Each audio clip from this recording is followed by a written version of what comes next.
खुदावंद भला है, उसकी शफकत अबदी है और उसकी वफादारी पुश्त दर पुश्त कायम रहती है।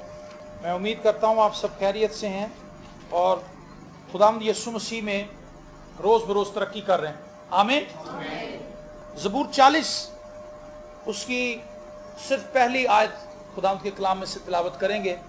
एक मशहूर ज़बूर है, ज़बूर 40 उसकी पहली आयत। खुदावंद के जिंदा पाक कलाम में यूँ लिखा है, मैंने सब्र से खुदावंद पर आस रखी, उसने मेरी तरफ माइल होकर मेरी फरियाद सुनी। आमीन। एक दफा फिर आप इसे मेरे साथ दोहराएं। मैंने सब्र से खुदावंद पर आस रखी, उसने मेरी तरफ माइल होकर मेरी फरियाद सुनी। आमीन। बाइबल मुकद्दस में जा बजा हमें यह बात पढ़ने को मिलती है कि जो लोग खुदा पर ईमान रखते हैं उन्हें जरूर ही सब्र करना पड़ेगा। एक मसीही शख्स की जिंदगी के अंदर सब्र जो है वो एक बहुत खास चीज है। इसके बगैर हम मसीह में तरक्की नहीं कर सकते, इसके बगैर हम खुदा से बरकत नहीं ले सकते, इसके बगैर हम अपनी जिंदगी के किसी भी काम में आगे नहीं आ सकते। लेकिन हैरानकुन बात यह है कि इंसानी जबिलत के अंदर, इंसानी फितरत के अंदर जल्दबाजी पाई जाती है। हम हर चीज फौरन हासिल करना चाहते हैं। हमारे दिल में यह ख्वाहिश होती है हमें जिस चीज की जरूरत हो वो हमें फौरन ही मिल जाए, वो वक्त से पहले हमें मिल जाए। इसीलिए मसीही जिंदगी के अंदर मैंने देखा कि बहुत से लोग जब तौबा करते हैं, मसीह के पास आते हैं, तो वो जल्दबाजी से सारे काम करने की कोशिश करते हैं।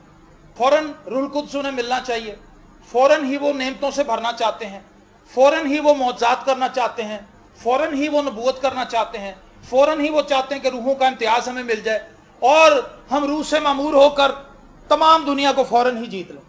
ऐसा नहीं होता। ये बात ख्वाबों ख्यालों तक ठीक है, लेकिन हकीकी जिंदगी से इसका कोई ताल्लुक नहीं। जब तक हम इस बात को समझ ना लें कि खुदा सब्र करने वाले लोगों को बरकत देता है, उतनी देर तक हम ये तसव्वुर अपने जहन में नहीं ला सकते कि खुदा हमें बरकत देगा। दाऊद यहां पर अपनी जिंदगी का तजर्बा शेयर करता है, बताता है कि मैंने सब्र से खुदावंद पर आस रखी। सब्र करने का मतलब है इंतजार करना, बर्दाश्त करना, रुक जाना, कुछ देर के लिए ठहर जाना। सब्र के अंदर से बहुत से मतलब निकलते हैं। अगर आप कहते हैं कि जी मैं सब्र वाला शख्स हूं, तो इसका मतलब है आप ये कह रहे हैं कि मैं बर्दाश्त करने वाला आदमी। अगर आप ये कहते हैं कि जी मैं सब्र करने वाला शख्स हूं, तो इसका मतलब है आप तहम्मुल मिजाज हैं। क्योंकि जो तहम्मुल मिजाज नहीं होता वो कभी सब्र से जिंदगी नहीं गुजार सकता, उसके अंदर सब्र नहीं होता जो तहम्मुल मिजाज नहीं होता। तो हमारे अंदर तेजी है, हम सब कुछ जल्दी जल्दी करना चाहते हैं, लेकिन खुदा चाहता है कि हम रुकें। खुदा चाहता है कि हम आहिस्ता आहिस्ता ग्रो करें। मैंने अपने बेटे के बढ़ने के साथ साथ बहुत सी चीजें सीखी हैं, सीख रहा हूं और सीखता रहूंगा, क्योंकि जब हम वालिदैन बन जाते हैं बहुत सी चीजें खुदा हमें सिखाता है। मैंने देखा कि एक वक्त में मेरा बच्चा छोटा था, 4-5 महीने तक बच्चा जो है वो सिर्फ माँ के दूध पर या दूसरा दूध इस्तेमाल करता है, सिर्फ लिक्विड पीता है। लेकिन जब वो 6 माह क्रॉस कर जाता है तो उसके बाद डॉक्टर्स कहते हैं कि आप इसे थोड़ा सा हार्ड स्टफ दें, दलिया दें, खिचड़ी दें, ताकि उसे खाए।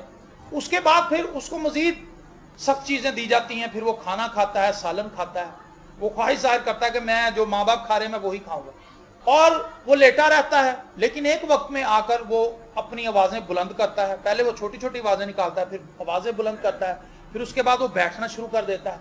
बैठने के बाद फिर उसका अगला मरहला है वो क्रॉलिंग करता है। उसके बाद फिर वो खड़ा होने की कोशिश करता है, चीजों को पकड़ के खड़ा होता है। उसके बाद फिर वो चलना शुरू कर देता है। इसी दौरान वो बोलना भी सीखता है। लेकिन इस तमाम पीरियड के अंदर सब्र से सारे काम होते हैं। वालिदैन का दिल करता है ये फौरन चले, ये चल पड़े बस, लेकिन बच्चा अपने हिसाब से ही चलेगा। जब उसके पट्टे मजबूत होंगे, जब उसके घुटने मजबूत हो जाएंगे, वो इस काबिल हो जाएगा कि वो चले फिरे, तो वो चलेगा। ये एक प्रोसेस है, ये एक निजाम है। हम बीज बोते हैं, बीज को जमीन के अंदर डाल देते हैं, जमीन में उसे छुपा देते हैं, पानी देते हैं। बीज की जो असल जिंदगी है वो शेल के अंदर होती है, खोल के अंदर। और आहिस्ता आहिस्ता वक्त गुजरने के साथ साथ वो खोल जो है वो जमीन के अंदर गलता है, और गलने के बाद वो फट जाता है, और फटने के बाद बीज में से जिंदगी निकलती है। लेकिन वो एकदम से सामने नहीं आती। कुछ देर के बाद एक छोटा सा, एक सब्ज रंग का छोटा सा एक पौधा बाहर निकलता है। इसका आगाज बहुत छोटा होता है, लेकिन वक्त गुजरने के साथ साथ ये बड़ा होता है। दुनिया में सिर्फ वाहिद एक ऐसी चीज है, दरख्त लगाना, जो बहुत देर का काम है। लोग कहते हैं कि आपने लगाया है, आपकी नस्लें इसका फल खाएंगी, क्योंकि 20-30 साल ले लेता है, ये बढ़ता है। और हर दरख्त की अपनी कैपेसिटी है, उनकी ग्रोथ फर्क है। कुछ पौधे जल्दी बढ़ते हैं, कुछ देर लगाते हैं। लेकिन वो बीज जो आपने बोया था, उसको तनावर दरख्त बनने के लिए कई साल दरकार है और कई साल का इंतजार चाहिए। एक कहानी मैंने बचपन में पढ़ी थी कि एक बच्चा था, उसके घर में हर सीजन के अंदर मुख्तलिफ किस्म के फल आते थे। उसके दादाजी जो थे वो गांव से भेजते थे, तो उसके दिल में ये ख्वाहिश पैदा होती थी कि जहां पर ये फल लगते हैं मैं वो दरख्त देखूं, मैं वो बाग देखूं। तो उसने एक दिन अपने अब्बू से कहा कि अब्बू जी, आप मुझे कभी भी वहां पर नहीं लेकर गए। उसने कहा बेटा वो बहुत दूर है और वो गांव है, शायद आपको वो अच्छा ना लगे। उसने कहा जी मैं दरअसल देखना चाहता हूं कि ये फल जो इतने मीठे होते हैं ये किस तरह उगते हैं। उसने कहा अच्छा बेटा, जब छुट्टियां होंगी स्कूल की तो मैं आपको वहां पर लेकर जाऊं। छुट्टियां हो गई, वो अपने बच्चे को गांव में ले गया। जैसे ही वो गांव में पहुंचे, बच्चे ने कहा कि दादा जान आप मुझे फौरन बाग में लेकर चलें। उसने कहा बेटा अभी आप नहाओ धो, खाओ पियो, रेस्ट करो, उसके बाद में आपको। बच्चे के दिल में जल्दी थी कि जल्दी से देखूं, हमारे दिल में भी जल्दी है। चर्च पहली दफा ही आए हैं और पहली दफा ही मौजे की तवक्को कर रहे हैं। ऐसे ही होता है, पहले दिन ही कोई ऐसा काम हो जाए कि हमारी सारी ही मुश्किलात कट जाए। ये जल्दबाजी है हमारे अंदर और लाइल्मी है, मैच्योर ना होने वाली बात है ये। जो शख्स मैच्योर नहीं होता वो ऐसी हरकतें करता है। और हमने देखा कि कई लोग 30-30 साल से चर्च आ रहे हैं, लेकिन वो इमेच्योर ही हैं, वो मैच्योर नहीं हो सके, क्योंकि उन्होंने लाइफ तौर से अपने आप को खुदावंद के सुपुर्द नहीं किया। उन्होंने खुदा के कलाम से अपने आप को जोड़ा नहीं, उन्होंने खुदा के उस अजली मंसूबे को समझा नहीं जो खुदा उनकी जिंदगी के लिए रखता है। तो वो बच्चा जल्दबाज था, उसने कहा जी मुझे लेके जाएं। लेकिन खैर दादा भी पुराना आदमी था, उसने टाल लिया उसको। अगले दिन तक वो कार्रवाई मुलतवी हो गई। अगले दिन सुबह सुबह वो निकले और वो बाग में पहुंचे। जब उसने बाग में देखा तो हर किस्म के वहां पर फल लगे थे, लेकिन वो फल अभी कच्चे थे। तो वो कहने लगा कि दादा जान मैं ये फल तोड़ लूं। उसने कहा बेटा अभी तो ये कच्चा है, इसके अंदर कोई जायका नहीं है, अगर आप इसको तोड़ लोगे तो इसका फायदा कोई नहीं है, फल भी जाया हो जाएगा और आपको मजा भी नहीं आएगा। वो बच्चा कहने लगा कि नहीं मैंने तोड़ना है। उसने कहा बेटा थोड़ा सा इंतजार करो। फिर वो डेली मजबूर करता रहा, लेकिन उसने कहा कि बेटा हर दिन मैं आपको लेकर नहीं जा सकता, 1 हफ्ते के बाद दोबारा जाए। जब 1 हफ्ते के बाद दोबारा पहुंचे तो फल वैसे ही थे, कोई खास फर्क नहीं था। वो कहने लगा आप तो कह रहे थे बड़े हो जाएंगे तो वैसे ही हैं। उसने कहा बेटा अभी इंतजार करो। 1 माह वो इसी तरह करता रहा और जब 5वें हफ्ते वो बाग में गए तब भी फल वैसे ही। बच्चा जो था वो बेजार हो गया। उसने कहा जी अब चाहे जो मर्जी हो, मुझे फल तोड़ के दें। जब उसने फल तोड़ के दिया आम का एक पीस, तो आम जब उसने खाया वो अम्बी थी दरहकीकत, तो इतनी खट्टी थी। उसने कहा कि आप जो पेटियों के अंदर भेजते थे वो तो बड़े मीठे होते थे, उनका कलर भी फर्क होता था, ये तो बहुत खट्टी है, ये तो मुझे पसंद नहीं आई। उसने कहा बेटा ये इसलिए पसंद नहीं आई क्योंकि ये पकी नहीं, आपको इंतजार करना चाहिए था, आपने इंतजार नहीं किया, आपने इसे जाया कर दिया। मसीही जिंदगी के अंदर भी खुदा चाहता है हम इंतजार करें। पुराने लोग जो थे वो बड़ी धीमी आंच पे हांडी बनाते थे, आज प्रेशर कुकर आ गया है, प्रेशर कुकर के अंदर कोई भी हार्ड चीज 15-20 मिनट के अंदर गला लेते हैं हम, लेकिन टेस्ट के अंदर बड़ा फर्क है। उस वक्त लोग हांडियों के अंदर, मिट्टी की हांडियों के अंदर उसको लेपते थे, मिट्टी की हांडी के अंदर हल्की आंच पे खाना बनाया जाता था, वो बड़ा लजीज बनता था।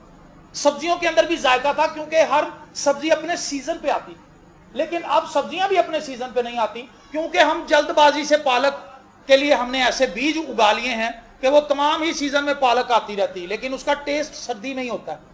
असल टेस्ट वाली पालक जो है वो सर्दी में ही आएगी। गर्मियों में भी पालक मिल जाती है लेकिन उसका मजा कोई नहीं होता। सर्दी के अंदर भी करेले मिलते हैं लेकिन करेले की समझ कोई नहीं आती। गर्मी के अंदर ही करेले का मजा, क्योंकि ये गर्मी की सब्जी।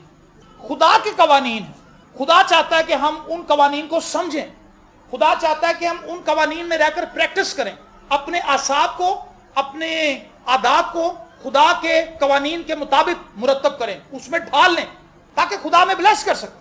दाऊद जो है उसको सैमुअल ने मसा कर दिया था कि तू इस्राएल का बादशाह होगा, लेकिन तो भी वो इस्राएल का बादशाह बना नहीं। एक लंबे अरसे तक इस्राएल का बादशाह बना जरूर, लेकिन इसके लिए उसे एक तवील अरसे तक इंतजार करना पड़ा, सब्र करना पड़ा, बर्दाश्त करनी पड़ी और उसके अंदर दुख उठाने पड़े। जब हम सब्र कर रहे होते हैं असल में हम अपने नफ्स के ऊपर गलबा पा रहे होते हैं। खुदा हमें स्ट्रेंथन कर रहा होता है, मजबूत कर रहा होता है इनसाइड। जब खुदा हमसे वादा कर लेता है कि मैं ये काम करूंगा, लेकिन तो भी खुदा नहीं करता, इसका मतलब है खुदा चाहता है कि हम रुकें, हम स्टे करें। और हमने देखा है कि जब लोगों के लिए कलाम हो जाता है, बाइबल मुकद्दस में से कोई हवाला पढ़ लेते हैं, कोई वादा खुदा का पढ़ लेते हैं, तो एकदम से बेताबी उनके अंदर आ जाती है। वो कहते हैं खुदावंद ये जल्दी कर। अगर नहीं होता तो वो बेजार हो जाते हैं, वो खुदा से दूर हट जाते हैं, वो चर्च आना छोड़ देते हैं, दुआ करनी छोड़ देते हैं, कलाम पढ़ना छोड़ देते हैं, गीत गाना छोड़ देते हैं, ईमानदारों के साथ रफाकत रखना छोड़ देते हैं। वजह क्या है? जो कुछ उन्होंने पढ़ा है, जो कुछ उन्होंने सुना है, उसे बहुत जल्दी हासिल करना चाहते हैं। लेकिन खुदा चाहता है कि आप रुक जाएं। आमीन? आप मेरी बात समझ रहे हैं? खुदा आपको सब कुछ देना चाहता है, लेकिन फौरन नहीं। खुदा आपको रूहानी तौर पर बढ़ाना चाहता है, ये खुदा का मंसूबा है। लेकिन खुदा एक ही दिन में आपको इतना रूहानी नहीं बना देगा कि आप जाके जाती जूलियत से लड़ दें। ऐसा नहीं है। खुदा आहिस्ता आहिस्ता आपको ग्रो करने देता है। जिस तरह एक बच्चा बढ़ता है, इसी तरह हम मसीह में तरक्की करते हैं, इसी तरह मसीह में कदावर होते हैं। वक्त के साथ साथ हमें समझ आनी शुरू होती है कि खुदावंद मसीह में हम क्या कुछ हैं, और खुदावंद मसीह से हम क्या कुछ हासिल कर सकते हैं, और मसीह यीशु में हमारी अपनी कदर क्या है। तो दाऊद कहता है, मैंने सब्र से खुदावंद की आस रखी। एक लंबा अरसा दाऊद ने इंतजार किया और फिर वो बादशाह बन गया। खुदा ने अब्राहम से वादा किया था कि मैं तुझे औलाद बख्शूंगा, लेकिन आप जानते हैं वो तवील अरसा था, इतना तवील अरसा कि वो अपना ईमान खो बैठा। उसने अपने ईमान की डायमेंशन को चेंज किया अपनी बीवी के कहने पर। उसने समझौता किया अपने ईमान में। ये ईमान खो बैठने के मुतरादिफ है। जब हम समझौता कर लेते हैं, इसका मतलब है कि हम एक वक्त के लिए उस कंडीशन में चले गए हैं जहां हम ईमान नहीं रख पा रहे, या हमने अपनी मर्जी के मुताबिक ईमान रखना शुरू कर दिया। उसकी बीवी कहने लगी, ऐसा भी तो हो सकता है कि खुदा इस लौंडी के वसीले से हमें औलाद दे दे और उसी से हमारी नस्ल आगे बढ़े। उन्होंने आपस में गुफ्तो शनीद की और उस बात से हट गए जो खुदा ने उनसे कही थी। उन्होंने अपने लिए एक ज़ाब्ता मुकर्रर किया और उस ज़ाब्ते को फॉलो करने लगे। और हुआ क्या कि इस्माइल पैदा हुआ, एक नई नस्ल जो खुदा नहीं चाहता था। खुदा के मंसूबे में यह नस्ल नहीं थी, लेकिन यह बनी। वजह यह थी कि इंसान ने खुदा के मंसूबे के अंदर मुदाखलत की। और यह हुआ क्यों? क्योंकि वो बेसब्रे हो गए। इंतजार करना कई दफा बहुत मुश्किल होता है, जब खुदा हमसे वादा भी कर ले और खुदा हमें मौजज़ा ना दे रहा। जब हमें नजर आ रहा हो कि खुदा ने यह करना है, लेकिन खुदा क्यों नहीं कर रहा? खुदा ने हमें यह ब्लेसिंग देनी, खुदा हमें अपना घर क्यों नहीं दे रहा? हम किराए के घर पे क्यों हैं?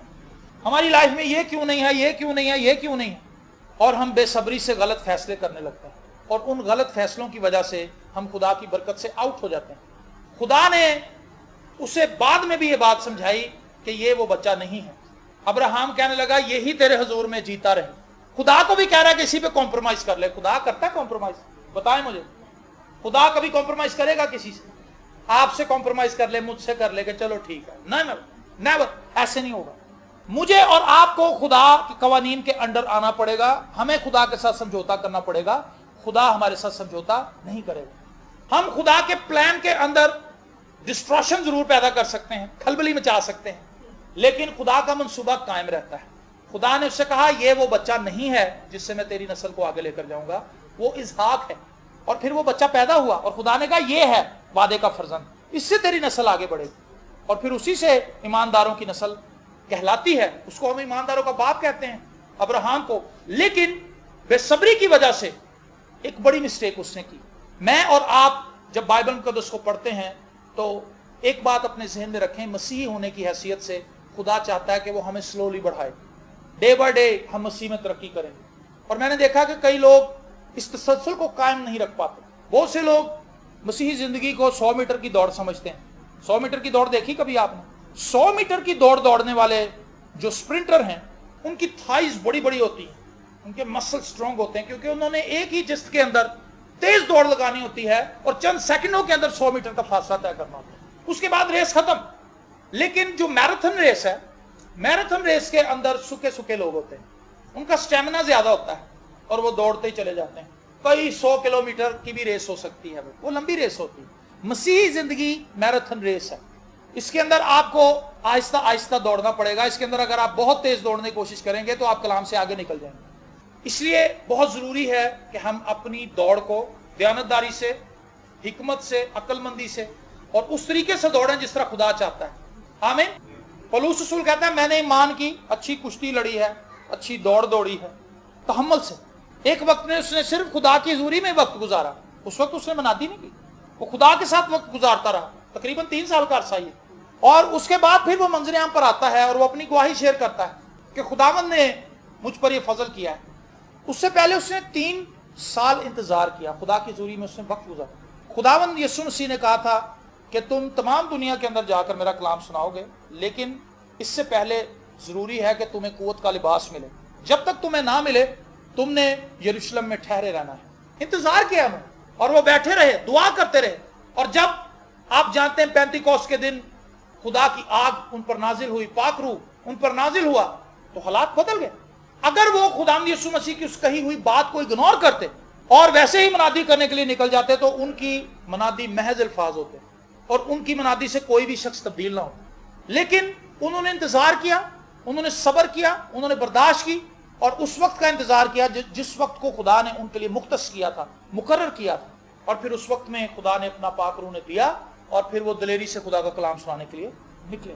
आपके हालात कैसे भी हैं, आपको सब्र करना पड़ेगा। आप गुर्बत के अंदर जिंदगी गुजार रहे हैं, सब्र करें। और महज सब्र ही नहीं करना, खुदावंद पर आस भी रखनी। ये दूसरा स्टेप। कई लोग महज सब्र करने वाले, मैंने देखा बड़े बड़े सब्र वाले लोग मैंने देखे हैं, लेकिन वो खुदा पर आस नहीं रखते। बड़ा सब्र है उनके अंदर, उनकी जिंदगी में कोई भी आफत आ जाए वो बर्दाश्त कर लेते हैं, जिसे पंजाबी में कहते हैं कोड़ा कोट परना, कोड़ा कोट पर लेंगे। लेकिन उनकी आस खुदा पर नहीं है। वो कहते हैं ये आफतें हम पर आती जाएंगी, कोई बात नहीं, जिंदगी गुजार ही रहे हैं, गुजर जाएगी। महज सब्र करने वाला शख्स अपनी जिंदगी गुजारता है, लेकिन जिसकी आस खुदा पर है वो अपनी जिंदगी जीता है। जिंदगी गुजारने में और जीने में बड़ा फर्क है।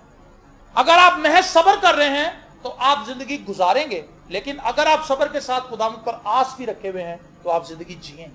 हालेलुया। और आपके पास उम्मीद बनी रहेगी, एक दिन खुदावंद मुझे सरफराज करेगा, एक दिन खुदा मुझे बरकत देगा, एक दिन खुदा मुझे ब्लेस करेगा, एक दिन मेरी तंगी जाती रहेगी, एक दिन खुदा मेरे सींग को बुलंद करेगा, एक दिन मैं खुदावंद पर फख्र के साथ शादमानी करूंगा, खुदावंद के साथ खुदावंद पर फख्र करूंगा और लोगों को बताऊंगा कि खुदावंद ने किस तरह मेरी जिंदगी के अंदर बड़े बड़े काम किए हैं। लेकिन महज सब्र करने से बात नहीं बनेगी। दाऊद कहने लगा मैंने सब्र से खुदावंद पर आस रखी, उसने मेरी तरफ माइल होकर मेरी फरियाद सुनी। हम बहुत दुआएं करते हैं, खुदा पर ईमान भी रखते हैं, लेकिन सब्र के पहलू के अंदर हम बहुत वीक हैं। कई लोग अपने ज़हन से ईमान बना के आते हैं कि 3 बुध हमने जाना है, 3 बुध के अंदर खुदा काम करेगा। ऐसा है, कई लोगों ने जहन बनाए होते हैं, कई 7 बुध मांगते हैं, कोई 21 ज्यादा स्टैमिने वाले हैं, 21 मैराथन रेस वाले, और 21 में से एक आधा तो मिस होना ही है। इतना तसलसल तो उनके अंदर नहीं है कि 21 बुध लगातार ही आ जाए। बुखार भी हो सकता है, बॉस भी रोक सकता है, बीवी लड़ाई झगड़ा कर सकती है, शादी आ सकती है, सालगिरह आ सकती है, बिजली जा सकती है, स्त्री से कपड़े जल सकते हैं, बहुत से मसाइल हो सकते हैं। लेकिन 21 बुध आना कितना मुश्किल है, तो मौजा तो रह गया, क्योंकि उसने तो ये सोचा है कि 21 बुध में मुझे मौजा मिलना है, 3 बुध में मिलना है, 4 बुध में मिलना है, फलाने चर्च के अंदर जाके नंगे पैर जाके मौजा मिलना है। ये हमारे अपने तरीकेकार, इससे खुदा को कोई सरोकार नहीं। खुदा आपको 1 बुध के अंदर भी मौजा दे सकता है और 100 बुध नहीं भी दे सकता। आप 100 बुध भी आए और मौजा ना मिले, क्योंकि खुदा का अपना वक्त है। खुदा आपके वक्त पे, मेरे वक्त पे, हमारे वक्त पे नहीं चलता। खुदा का अपना एक वक्त है और खुदा उससे पहले मौजा नहीं करता। मेरा और आपका काम यह है कि हम दुआ करें, लेकिन सब्र से आस भी रखें। ज़बूर 5 के अंदर लिखा है, मैं सुबह ही खुदावंद से दुआ करूंगा और इंतजार करूंगा कि वो मुझे क्या जवाब देता है। आमीन। ये भी दाऊद का ज़बूर है, ज़बूर 5। जब आप प्रेयर कर रहे हैं, जब आप दुआ कर रहे हैं, अपने मसाइल खुदा के सामने रख रहे हैं, तो आप सब्र से यकीन कर लें इस बात का, सब्र के साथ आस रखें कि खुदावंद मुझे इस मुश्किल में से जरूर ही निकालेगा। मैंने इन 17 सालों के अंदर सब्र करना सीखा है, अभी भी सीख रहा हूं, क्योंकि इसकी कोई ऐसी मंजिल नहीं है जहां पर पहुंच के मैं कहूं कि बस। जितनी बड़ी चीज के लिए आप दुआ कर रहे हैं उतना ही आपको सब्र करना पड़ेगा, क्योंकि खुदा उस चीज को देने से पहले आपको तैयार करेगा, ताकि जब वो चीज आपको मिल जाए आप उसको डिस्ग्रेस ना करें। अगर मेरा बच्चा साइकिल चलाना शुरू कर दे तो वो जाहिर सी बात है नेक्स्ट डिमांड ये करेगा कि मुझे मोटरसाइकिल चाहिए। लेकिन पाकिस्तानी कानून के मुताबिक 18 साल से कम उम्र का बच्चा मोटरसाइकिल नहीं चला सकता। तो अगर उसने 9 साल की उम्र में साइकिल चलानी सीख लिया, 10 साल की उम्र में, 11 साल की उम्र में, तब भी उसे 7-8 साल इंतजार करना है। और उस इंतजार के दौरान खुदा उसकी जो ड्राइविंग की सलाहियत है उसको बेहतर बनाएगा। उसको ज़हनी तौर पर 18 साल का बच्चा ज़हनी तौर पर मजबूत हो जाता है, वो समझता है। मैंने बहुत लेट साइकिल सीखी थी। मैंने कुछ 17 साल की उम्र, समरून भाई, मैंने 17 साल की उम्र में, 16-17 साल की उम्र में साइकिल सीखी थी। उस वक्त मैं 9वीं-10वीं में था। तो पूरा मोहल्ला उमड़ आया था मुझे देखने के लिए कि शहजाद साहब साइकिल सीखने लगे। मुझे कभी जरूरत ही महसूस नहीं हुई थी। गड़ी शॉ में लड़कियां और औरतें, और चूंकि उसी मोहल्ले में मैं पैदा हुआ था और पला भी था, सब जानते थे, सब ऊपर से देखने लगे कि भाई अब ये कैसे चलाएगा साइकिल। लेकिन खुदा का शुक्र है मैं गिरा नहीं। मैंने दुआ की कि खुदावन डेगी ना, और बच गया। और शुक्र है कि उसके बाद भी मैं चलता रहा हूं। लेकिन मैंने सीखा है कि मसीह में रहते हुए मुझे सब्र करना है हर एक बात में। अगर आपको भूख लगी है, सब्र करने की कोशिश करें। अपनी बीवी को मौका दें, उसको हाथ पैर में डाल दें और लड़ाई झगड़े का सबब ना बना लें। अपनी भूख को बर्दाश्त कर लें, कोई बात नहीं, कुछ नहीं होगा। एक गिलास पानी एक्स्ट्रा पी लें, उससे थोड़ा सा आपका मैदा जो है वो मिसगाइड हो जाएगा, यानी कुछ छूटेगा मेरे अंदर, और वक्त गुजर जाएगा। उसी 15-20 मिनट में आपकी बीवी चावल ले आएगी या खाना ले आएगी और आप खा लेंगे। बेसब्री की वजह से कई दफा लड़ाइयां हो जाती हैं घर में, मियाँ बीवी की। और अपनी जॉब में हम बेसब्री का मुजाहरा करते हैं। सैलरी के इशू पे लोग स्टे नहीं करते। लोग कहते हैं जी यहाँ पे सैलरी कम है, मैं छोड़ दूंगा।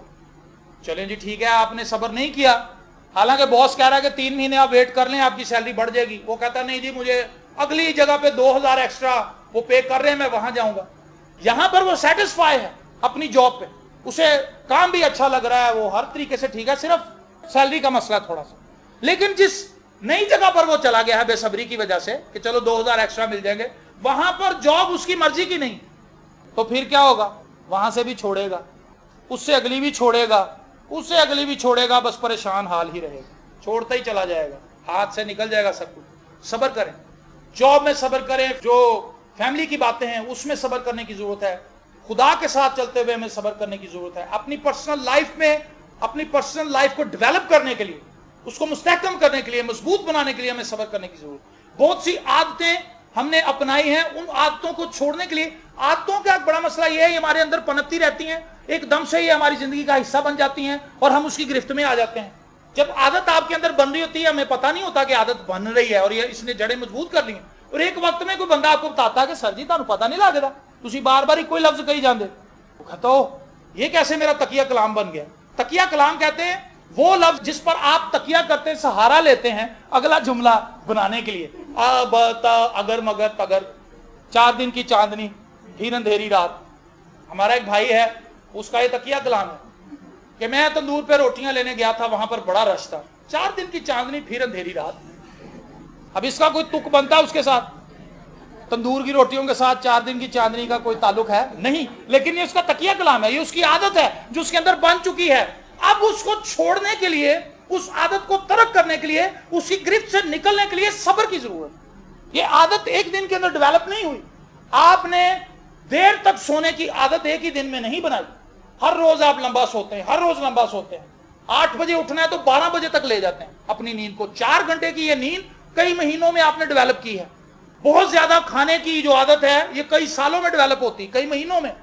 बहुत ज्यादा बात करने की, झूठ बोलने की, ये सब आदतें बिल्टन भी हैं क्योंकि ये तो गुनाह से जुड़ी हुई है। लेकिन कुछ चीजें ऐसी हैं जो हमने अपनाई हैं, तो आदत को छोड़ने के लिए भी हमें सब्र करने की जरूरत है। आपकी पर्सनल लाइफ में जितनी भी तरक्की होगी उसका ताल्लुक सब्र करने से, बर्दाश्त करने से।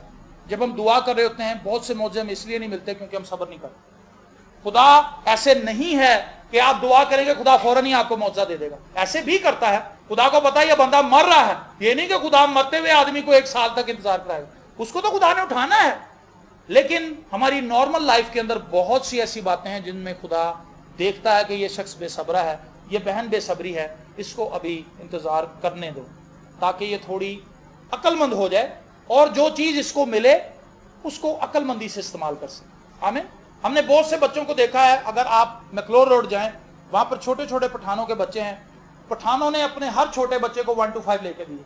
1 to 5 से कम उनके पास गाड़ी नहीं, क्योंकि उनका पैसा ही बहुत, और छोटे छोटे बच्चे हैं और वो 1 to 5 में एक्सीडेंट करते फिर रहे हैं, लोगों को तकलीफ पहुंचा रहे हैं। वजह क्या है कि वक्त से पहले उनके पास पैसा था, समझ नहीं आ रही थी क्या करें, बच्चों ने जिद की, उन्होंने लेके दे और उसका नुकसान उठाते हैं।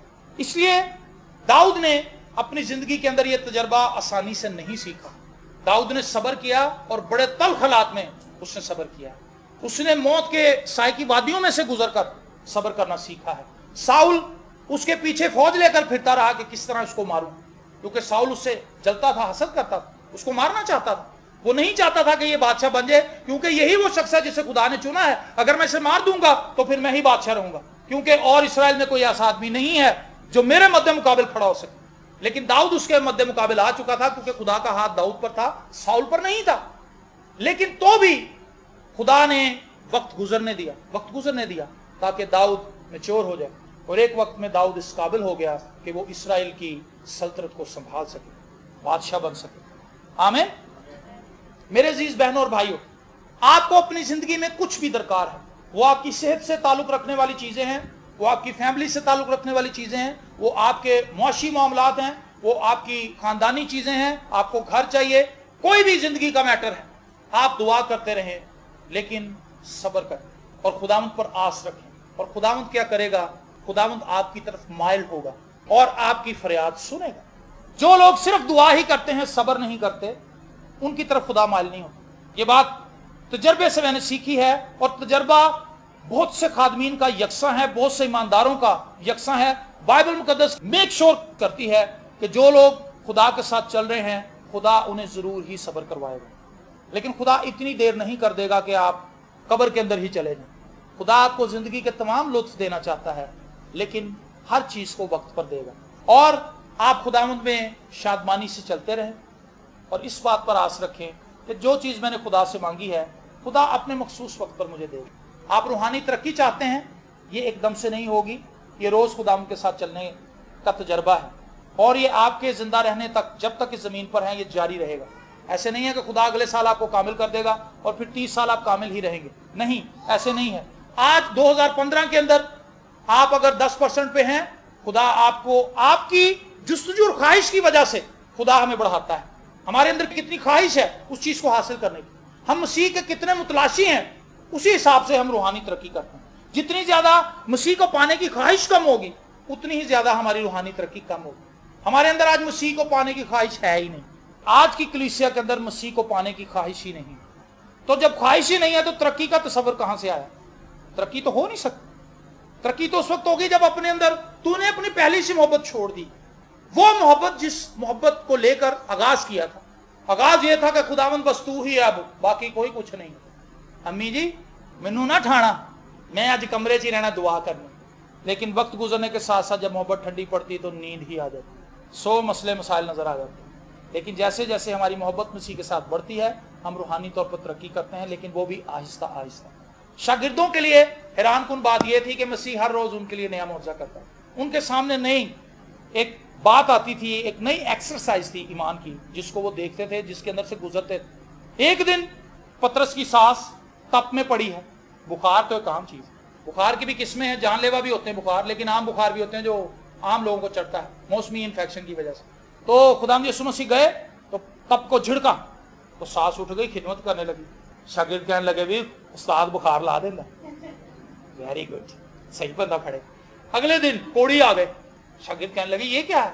यीशु मसीह ने कोड़ियों को पाक साफ किया। कहने लगे भी बंदे है गल, कोड़ भी साफ करना। उससे अगले दिन अंधा आ गया, अंधे को ठीक किया। मुर्दा आ गया, नाइन की बेवा आ गई, उसके बेटे को उठा खड़ा किया। पानी पर चलता हुआ आ गया। हालेलुया। हर रोज नया तजर्बा मसीह के साथ है, अगर आप मसीह के साथ चलेंगे। और आखिरी मोहर जो खुदावंद यीशु मसीह ने लगाई वो ये कि कब्र में से जी उठा। Praise the Lord. और फिर रसूल निकलते हैं और वो अपनी जान की भी परवाह नहीं करते, क्योंकि उन्हें वो मुकाशफा हासिल हो गया है कि हम मर भी जाएंगे तो भी हमारी जिंदगी मसीह में महफूज है। Praise the Lord. मेरे अजीज बहनों और भाइयों, आइए हम दुआ करें, आइए हम कलाम पढ़ें, आइए हम चर्च की तरफ भागें, आइए हम ईमानदारों के साथ रफाकत रखें, आइए हम खुदा पर ट्रस्ट करें, आइए अपनी जिंदगी के तमाम मामलात के लिए सब्र से खुदावंद पर आस रखें, ताकि खुदावंद हमारी तरफ माइल होकर हमारी फरियाद सुने और हमें बरकत दे। अपनी आंखों को बंद करेंगे।